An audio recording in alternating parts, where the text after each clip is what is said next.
ಬರದಿಂದಾಗಿ ಇಡೀ ಕರುನಾಡೆ ಕಂಗೆಟ್ಟು ಹೋಗಿದೆ. ಆದರೆ ಇದನ್ನೇ ಬಂಡವಾಳ ಮಾಡಿಕೊಂಡ ಕೆಲವರು ಬೇರೆ ರಾಜ್ಯಗಳಿಂದ ನೀರು ತಂದು ಕರ್ನಾಟಕದಲ್ಲಿ ಮಾರಾಟ ಮಾಡುತ್ತಿದ್ದಾರೆ. ಇನ್ನು ಸಾಲ ಸೋಲ ಮಾಡಿ ಜಮೀನಿನಲ್ಲಿ ಬೆಳೆ ಬೆಳೆದ ರೈತನಿಗೆ ಫಸಲು ಬಾರದೆ ಕಂಗಾಲಾದ್ರೆ ಟ್ಯಾಂಕರ್ ಮಾಫಿಯಾಗೆ ಡಿಸಿಎಂ ಡಿಕೆ ಖಡಕ್ ವಾರ್ನಿಂಗ್ ಕೊಟ್ಟಿದ್ದಾರೆ.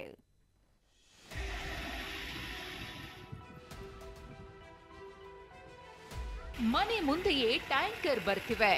ಕ್ಯಾನ್ಗೂ ಬಿಂದಿಗೆಗೂ ನೀರು ತುಂಬಿಸ್ತಾರೆ, ಸಂಪ್ಗೂ ನೀರು ತುಂಬಿಸ್ತಾರೆ. ಜಲಕ್ಷಾಮದ ಮಧ್ಯೆ ಸರ್ಕಾರ ಮನೆ ಮನೆಗೆ ನೀರು ತುಂಬಿಸ್ತಿದೆ ಅನ್ಕೋಬೇಡಿ. ಇದು ಬರಗಾಲದ ಮಧ್ಯೆ ಕೋಟೆನಾಡಲ್ಲಿ ಶುರುವಾಗಿರುವ ವಾಟರ್ ಮಾಫಿಯಾ.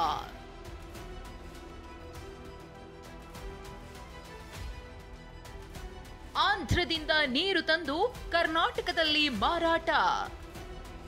1 ಕ್ಯಾನ್ ನೀರಿಗೆ 15 ರೂಪಾಯಿ, 1 ಬಿಂದಿಗೆ ನೀರಿಗೆ 10 ರೂಪಾಯಿ.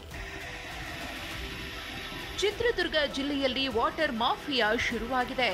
ಬರಗಾಲವನ್ನೇ ಬಂಡವಾಳ ಮಾಡಿಕೊಂಡು ಆಂಧ್ರದಿಂದ ನೀರು ತಂದು ಮಾರಾಟ ಮಾಡುತ್ತಿದ್ದಾರೆ. 20 ಲೀಟರ್ನ 1 ಕ್ಯಾನ್ ನೀರಿಗೆ 15 ರು, 1 ಬಿಂದಿಗೆ ನೀರಿಗೆ 10 ರೂನಂತೆ ಮಾರ್ತಿದ್ದಾರೆ. ಆಂಧ್ರದ ಖಾಸಗಿ ಟ್ಯಾಂಕರ್ಗಳು ರಾಯದುರ್ಗದಿಂದ ನೀರು ತಂದು ಮಾರ್ತಿದ್ದಾರೆ. ನಾವು ನೀರು ಸಪ್ಲೈ ಮಾಡ್ತಾ ಇದ್ವಿ, ಕುಡಿಯೋ ನೀರು ಜನಗಳಿಗೆ. ನಾವು ಇಲ್ಲಿಂದ ರಾಯದುರ್ಗದಿಂದ ನೀರು ತರ್ತಾ ಇದ್ವಿ.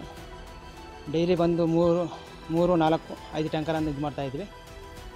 ಎಲ್ಲ ಮನೆಗಳಿಗೆ ಮತ್ತು ಆಫೀಸ್ಗಳಿಗೆ, ಎಲ್ಲ ಬ್ಯಾಂಕ್ಗಳಿಗೂ ಮತ್ತು ಎಲ್ಲ ಇದಕ್ಕೂ ಕೊಡ್ತಾಯಿದ್ವಿ, ನೀರು ಸಪ್ಲೈ ಮಾಡ್ತಾಯಿದ್ವಿ ಸರ್ ನಾವು. ಇಲ್ಲಿಂದ 12 ಕಿಲೋಮೀಟ್ರ್ ಆಗುತ್ತೆ ಆಂಧ್ರ. ರಾಯದುರ್ಗದಿಂದ ನೀರು ತಂದು ಸಪ್ಲೈ ಮಾಡ್ತಾಯಿದ್ವಿ ಸರ್. ಇಲ್ಲಿ 1 ಕ್ಯಾನ್ಗೆ 15 ರೂಪಾಯಿ, ಕೂಡ 10 ರೂಪಾಯಿ ಕೊಡ್ತೀವಿ. ಕಡು ಬಿಸಿಲಿಗೆ ಹೊಲದಲ್ಲೇ ಒಣಗಿದ ಕಲ್ಲಂಗಡಿ ಹಣ್ಣು. ಯಾದಗಿರಿ ಜಿಲ್ಲೆಯಲ್ಲಿ ಜಲಾಭಾವದ ಜೊತೆಗೆ ರಣಭೀಕರ ಬರ ರೈತರನ್ನ ಕಂಗೆಡಿಸಿದೆ. ಅಂತರ್ಜಲದ ಮಟ್ಟ ಕುಸಿತದಿಂದ ಬೋರ್ವೆಲ್ಗಳಲ್ಲಿ ನೀರಿಲ್ಲದೆ ರೈತರು ಕಂಗೆಟ್ಟಿದ್ದಾರೆ. ಲೀಸ್ಗೆ ಜಮೀನು ಪಡೆದಿದ್ದ ಹೆಬ್ಬಾಳ್ ಗ್ರಾಮದ ರೈತ 5 ಎಕರೆಯಲ್ಲಿ 7 ಲಕ್ಷ ಖರ್ಚು ಮಾಡಿ ಕಲ್ಲಂಗಡಿ ಹಣ್ಣು ಬೆಳೆದಿದ್ದ. ಜಲಕ್ಷಾಮದಿಂದ ಎಲ್ಲವೂ ಒಣಗಿದೆ.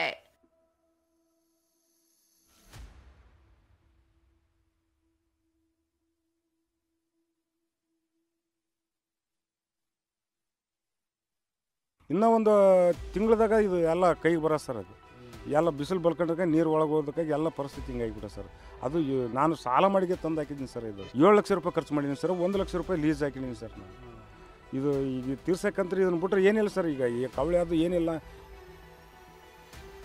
ದಾವಣಗೆರೆ ಜಿಲ್ಲೆಯ ಜಲ ಸಮಸ್ಯೆ ದೊಡ್ಡಬಾತಿಯಲ್ಲಿ ನಡೆದ ಜನಸ್ಪಂದನದಲ್ಲೂ ಪ್ರತಿಧ್ವನಿಸಿತು.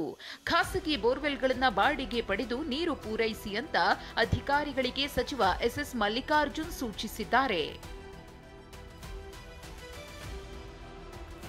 ಏನೇ ಹೇಳಿ, ಭೀಕರ ಬರಕ್ಕೆ ರಾಜ್ಯದ ಜನರು ಕಂಗಾಲಾಗಿದ್ದಾರೆ. ಜಲಕ್ಷಾಮ ಎಲ್ಲರ ಜೀವ ಹಿಂಡುತ್ತಿದೆ. ಚಿತ್ರದುರ್ಗದಿಂದ ಬಸವರಾಜ್, ಯಾದಗಿರಿಯಿಂದ ಅಮೀನ್ ಜೊತೆ ಬಸವರಾಜು ದೊಡ್ಮನಿ, TV9 ದಾವಣಗೆರೆ.